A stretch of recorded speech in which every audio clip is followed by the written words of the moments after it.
हा व्हिडिओ फक्त शैक्षणिक हेतूने बनवत आहे. याला कोणीही सल्ला किंवा शिफारस समजू नये. ट्रेडिंग हे स्वतः अभ्यास करून स्वतःच्या जबाबदारीनेच करणे ही नम्र विनंती आहे. पुन्हा एका नवीन व्हिडिओमध्ये. तर मित्रांनो, आतापर्यंत आपण बरेचसे स्ट्रॅटेजी बघितलेल्या आहेत. त्याच्यामध्ये आपण 30 पॉईंट, 40 पॉईंट, 50 ते 60 पॉईंट अशा प्रकारचे आपण स्ट्रॅटेजी बघितलेला आहे. पण आजचा व्हिडिओ खूपच शॉर्टमध्ये ट्रेडिंग करण्यासाठीचा बनवतो आहे मी, आणि यासाठी तुम्हाला स्वतःचा अभ्यास मात्र नक्कीच करायचा आहे. पेपर ट्रेड मात्र नक्कीच करून बघा की हे स्ट्रॅटेजी किती टक्के ॲक्युरेसी देते हे तुम्हाला स्वतः अनुभवायचं आहे. तर याच्यामध्ये आपल्याला मोठे टार्गेटचा अपेक्षा करायचं नाही आहे, छोटे टार्गेट घ्यायचं आहे. छोटे टार्गेट म्हणजे किती? फक्त 10 पॉईंट ते घ्यायचं आहे. चार्टवरचे 10 पॉईंट म्हणजे प्रीमियममध्ये तुमचं ॲट द मनीनं तुमचं बाईंग असेल तर 5 रुपयानं तुमचं प्रीमियम वाढेल. आणि आजच्या ह्या स्ट्रॅटेजीमध्ये आपल्याला कमीत कमी पॉईंट्स कॅप्चर करण्याचं, त्याला आपण स्कॅल्पिंग म्हणू शकतो आहे. आणि स्कॅल्पिंग 1 मिनिट किंवा 3 मिनिटाच्या टाईम फ्रेमवरतीच करतात. तर आजचा हा स्ट्रॅटेजी 1 मिनिटाच्या टाईम फ्रेमवरती आपण बघणार आहे. तर आपल्याला सर्वात आधी काय करायचं आहे, ह्या प्रत्येक कॅन्डल जो आहे 1 मिनिटाचा कॅन्डल आहे, कारण टाईम फ्रेम 1 मिनिटाचा आहे म्हणून मी निफ्टीचं इथं इंडेक्स चार्ट घेतलेला आहे. सर्वात आधी आपल्याला काय करायचं आहे, 1 मिनिटाचं जे टाईम फ्रेमचं जे कॅन्डल आहे, प्रत्येक कॅन्डल 1 मिनिटाचं, दररोज सकाळी आपल्याला 9:30 वाजता बघायचं आहे. तर आता इथं आपण बघूया कुठे.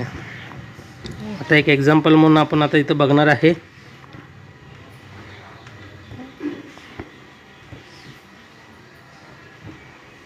हे बघा 9:30चं कॅन्डल. तर जो 9:30चा कॅन्डल आहे त्याच्या हाय आणि लो ब्रेकवरती एंट्री करायचं आहे आपल्याला. आता हे 9:30चं कॅन्डल कुठलं आहे तुम्हाला दाखवतो. हे लाल कलरचे दिसतं आहे, जिथं कर्सर ठेवलेलं आहे तो 9:30चा कॅन्डल आहे. त्याच्या लोला मार्क करायचं आहे आणि त्याच कॅन्डलला आपल्याला काय करायचं आहे, हायला मार्क करून घ्यायचं आहे. हे अशा प्रकारे, बरोबर का. आणि वरती जे ब्रेक झालं तुम्हाला इथं बघू शकताय, इथं एंट्री करायचं आहे. ब्रेक झाल्याबरोबर इथून इथपर्यंत जवळ हे 7 पॉईंट इथं दाखवतो आहे. आता तुम्हाला मी ह्याचं हे पण सांगतो मी एक प्रकारे. आता बरेच जण आवड केलं की इथं 7 पॉईंट नाही आहे, तर आपल्याला SL कुठं लावायचं आहे. जर आपण ज्या ठिकाणी पण एंट्री करतो आहे, आता हे 9:30चं हे कॅन्डल 1 मिनिटाचं 9:30चं, त्या कॅन्डलचं आपण हाय आणि लो मार्क करून घेतलेलं आहे. त्याच्या हाय ब्रेकवरती आपण कॉल साईडमध्ये एंट्री करणार. जसं की या ठिकाणी हिरो ब्रेक केल्यावर एंट्री केलं आहे आणि त्याच कॅन्डलच्या लोवरती आपल्याला SL लावायचं आहे. आता बरेच जणांना वाटेल की टार्गेट इथपर्यंतचं आहे जे 7 पॉईंट आहे. तर तुम्हाला एक सांगतो आहे, बरेच जण असं कमेंट पण केलं की इतकं सोपं नसतं म्हणून. मी असं कधीच म्हणलेलं नाही आहे की इतकं सोपं असतं पण म्हणून.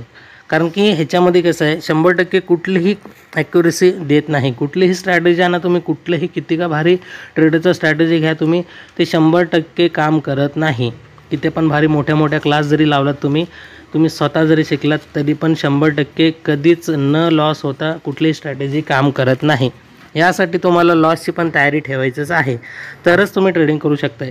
आणि हे ट्रेडिंग हे रिस्कीच आहे. यासाठीच म्हणून तर म्हणतो आहे स्वतःच्या जबाबदारीनेच करावा. तर इथं विदाऊट लॉस कुठलीही स्ट्रॅटेजी बनलेली नाही आहे ना बनणार पण नाही आहे. तर या ठिकाणी आपण एक SL गेलं, या ठिकाणी असा समजूत धरूया. तर ह्याला मी काढून टाकतो आहे. तर आता इथून एकूण आपण असं बघू शकतो की ह्याच्यामध्ये अजून प्रॉफिट किती होऊ शकतं आहे का. आता आपण दुसऱ्या एका दिवसाचं बघूया थोडंसं पाठीमागं जाऊन. मी तुम्हाला डायरेक्टली प्रॉफिटचं पण दाखवलं असतं, पण तुम्हाला असं वाटू नये कमेंट करून जिथं प्रॉफिट झालं आहे तिथं दाखवत आहे, लॉसचं दाखवत नाही असं तुम्हाला वाटू नये म्हणून मी तुम्हाला इथं दाखवलं आहे की ह्याच्यामध्ये लॉस पण होऊ शकतं आहे म्हणून. आता इथं 9:30चं कॅन्डल आहे. कुठलं आहे तर या ठिकाणी आपण बघू शकता हिरो कलरचं, जिथं मी कर्सर ठेवलेलं आहे, हा 9:30चं कॅन्डल.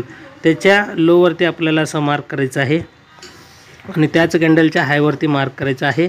आणि ज्या साईडला पण ब्रेक झालं आहे त्या साईडला आपण जर एंट्री केलं, आता जर इथं खाली हे बघितलं लाल कलरनं ह्याचं लो ब्रेक केलेलं आहे, मग इथं आपली एंट्री असणार आहे. इथं आपली एंट्री आणि इथपर्यंत बघू शकता या 7-8 पॉईंट इथं झाले आणि जवळपास इथं 15-16 पॉईंट झाले. आणि जर अजून खाली तसंच गेलं 20 पॉईंट इथं झाले. आणि जर पूर्ण मार्केटला जर आपण बघितलं, इथं मार्केट बऱ्याच वेळानं खाली गेलेलं आहे. आता जर इथं बघितलं, तुम्हाला म्हणलं मी की हे 1 मिनिटाचं हिरवा कलरचं कॅन्डल, त्याच्या हाय लोला मार्क केलं, मग वरती मार्क केल्यावर हे लाल कलरनं खालच्या साईडला ब्रेकडाऊन केलं. मग इथं वरती आपण काय करणार, याच कॅन्डलच्या वरती इथं SL लावणार, बरोबर आहे का. आता एस-एल पण कुठं ह्याच्यावरती जर आपण बफरिंग करून लावलं लास्ट स्विंगला वगैरे तर मार्केट सुरुवातीला त्यापर्यंत आलेलं नाही आहे, नंतर आलेलं आहे. पण त्याच्या अगोदरच आपल्याला 20 पॉईंटचा टार्गेट दिलेला आहे. या ठिकाणी नीट बघू शकता तुम्ही, टार्गेट दिलेलं आहे आणि टायमिंग किती आहे या ठिकाणी आपण ते पण बघू शकतो आहे. जर इथं मार्केटनं ब्रेक दिला आहे बरोबर 9:35ला, तर 9:35ला ब्रेक दिल्याबरोबर टार्गेट जवळपास 9:48 9:50 धरा, जवळपास 13 मिनिटामध्ये आपल्याला टार्गेट दिलेलं आहे 20 पॉईंटचं बरोबर का. तर याच्यामध्ये असं नाही की दरवेळेस तुम्हाला टार्गेट मिळतील किंवा दरवेळेस टार्गेट तुम्हाला मिळणारच नाही असं नाही आहे. टार्गेट मिळतील पण नाही पण मिळणार. तर याच्यासाठी तुम्हाला जर हे पूर्णपणे जर टार्गेट घ्यायचं असेल, आता जर तुम्हाला साध्या सोप्या भाषेत सांगितलं, इथं हे 1 मिनिटाचं टाईम फ्रेमवरती याला आपण हाय लो मार्क केलं, लाल कलरनं ब्रेक केलं, आपली एंट्री तिथं लाल कलरच्या खाली, वरती इथं एस-एल लावलेलं आहे आपण, त्याच्या खाली जर मार्केट इथं आलं तुमचा एस-एल आणून इथं लावायचं. म्हणजे इथलं जे एस-एल आहे ते इथं शिफ्ट करायचं आहे.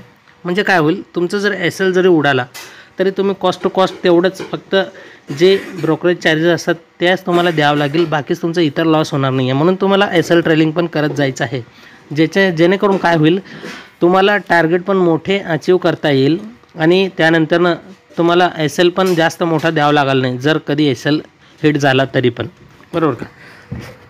तर आता अजून एक पुढं एक्झाम्पल उदाहरण म्हणून अजून एक बघूया, 1-2 असं तुम्ही 40 पॉईंट तरी घेऊ शकता, 40-50 पॉईंट. जर मार्केट तसंच जर चांगल्या प्रकारे मोमेंट वन साईड मोमेंट केला आणि तुम्ही जर त्याच ठिकाणी टिकून राहिला तर तुम्हाला जास्तीत जास्त त्या ठिकाणी टार्गेट पण मिळवू शकतात बरोबर का. आता ते तुमच्यावर डिपेंड आहे, तुम्ही एस-एल ट्रेल कसं करताय काय करताय. आता हे 9:30चं कॅन्डल एकदम छोटंसं आहे, त्याच्या लोवरती मार्क केलं आणि त्याचं कॅन्डलच्या मी इथं हायवरती मार्क करतो आहे. आणि त्याच्यानंतरनं हे जर आपण बघितलं, हे हिरवा कॅन्डलच्या वरती आपण इथून जर एंट्री केलं बरोबर, इथून इथपर्यंत गेलेलं आहे. किती वाजता हे ब्रेक कितीला केलं आहे, 9:30 वाजता ब्रेक केलं आहे. 9:30 वाजून 1 मिनिटानं दुसरंच कॅन्डल ब्रेक केलं आहे, 9:31ला ब्रेक केलं आहे आणि 9:34 3 मिनटात किती दिलं आहे बघा पॉईंट, 3 मिनटात 47 पॉईंट दिलं आहे. तुम्हाला म्हणलो ना, कमीत कमी जसं थंबनेलवर दिलेलं आहे 40 पॉईंट तुम्हाला कदाचित मिळू पण शकतात. फक्त आपल्याला काय पेशन्स ठेवायचं आहे. आणि याचं लॉस तर किती आहे बघा एस-एल. आता इथं खाली बघितलं, या ठिकाणी एस-एलवरनं इथून त्याच कॅन्डलच्या लोवरती जर इथं धरला आपण एस-एल, फक्त 9-10 पॉईंटचा एस-एल आहे, जवळपास 8-9-10 पॉईंटचा एस-एल आहे आणि 47 पॉईंटचं टार्गेट आहे बरोबर का. तरी अशा प्रकारे आपल्याला फक्त बघायचं आहे की नेमकं हे काय. आता तुम्हाला हे एक उदाहरण देतो अजून, एस-एल लॉसपासून तुम्हाला जर वाचायचं असेल तर एंट्री एकदम एक्झॅक्ट योग्य एंट्री कसं करायचं ते पण तुम्हाला थोडक्यात सांगतो मी आता बरं का. हे तर झालं एक प्रकारचं म्हणजे तुम्हाला दाखवायला लागलो की 1 मिनिटामध्ये जर टाईम फ्रेम ठेवून तुम्ही 9:30च्या कॅन्डलवरती हाय लो मार्क करून हे कशा प्रकारे तुम्ही ट्रेड करू शकताय, तर हे तर तुम्हाला दाखवलेलं आहे. आता आपण बघूया या ठिकाणी अजून एक सेटअप. तर हे लाल कलरचं 9:30चं ही कॅन्डल, हे बघा जिथं कर्सर दिसतं आहे 9:30, तर त्या कॅन्डलच्या आपलं काय केलेलं आहे, लोला मार्क केलं आहे, त्याचं कॅन्डलच्या आपण हायवरती मार्क करणार आहे. आता बघितलं, हे जेवढं साईज दिसतं आहे तेच तुमचा एस-एल, कारण की एंट्री कॅन्डल कुठं आहे, एंट्री कॅन्डल आहे त्याच्याच बाजूला या ठिकाणी हे हिरवा कलरचं ब्रेक नाही केलं आहे, मग हे वरती इथं एस-एल. आता हे इथं मी ठेवतो याला ब्रेकच्या ठिकाणी, जिथं ब्रेक केलं आहे खाली तिथं, इथून वरतीपर्यंत एस-एल बघा, ह्या कॅन्डलच्या हायवरती एस-एल म्हणजे 6 पॉईंटचा एस-एल. आणि टार्गेट बघा कुठपर्यंत दिलेलं आहे, ब्रेक कधी केलेलं आहे 9:31 दुसराच कॅन्डलनं ब्रेक केलं आहे लगेच 9:36 9:36 लाल कॅन्डल शेवटचा 9:31 ते 9:36 म्हणजे 5 मिनिटात तुम्हाला इथं पण 40 पॉईंट मिळालेला आहे बरोबर का. मी जसं म्हणलं आहे तुम्हाला सुरुवातीला तुम्हाला लॉस पण दाखवलेलं आहे, असं होऊ नये की तुम्हाला फक्त प्रॉफिटेबलचे ट्रेडिंग सेटअप दाखवत आहे, असं पण नाही आहे. लॉस पण होतो आणि प्रॉफिट देखील होतो. फक्त याच्यामध्ये आता आपल्याला तुम्हाला सांगतो मी एंट्री कधी करायचं बरोबर का. हे तर झाले 2-3 उदाहरण, तुम्हाला मोठे मोठे 40 पॉईंटचं पण 2 दिलेलं आहे आणि छोटे मोठे 15-16 पॉईंटचं पण दाखवलेलं आहे.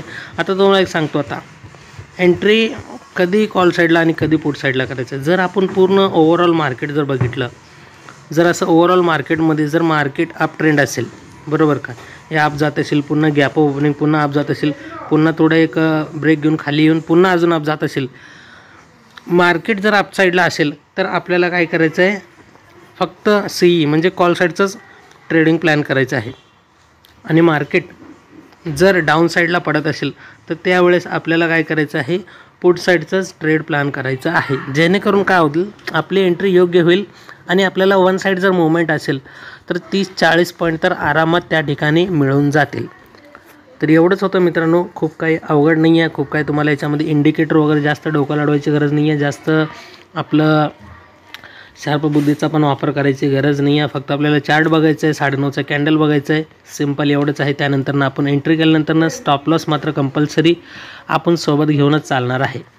तर कसा वाटला हा साधा सोपा व्हिडिओ तुमच्यासाठीच खास, आणि अशाच प्रकारचे नवनवीन व्हिडिओज जर तुम्हाला बघायचे असेल, तुम्ही नवीन असताल चॅनलवरती तर चॅनलला सबस्क्राईब करून बेल आयकॉन प्रेस करा, ज्याच्यामुळे येणारे प्रत्येक व्हिडिओचे नोटिफिकेशन सर्वात आधी तुम्हाला मिळेल आणि तुम्ही या व्हिडिओतून काहीतरी शिकचाल, आनंद घेचाल अशी अपेक्षा करून मी भेटतो एका पुढच्या नवीन टॉपिकसोबत एका नवीन व्हिडिओमध्ये. तोपर्यंत नमस्कार.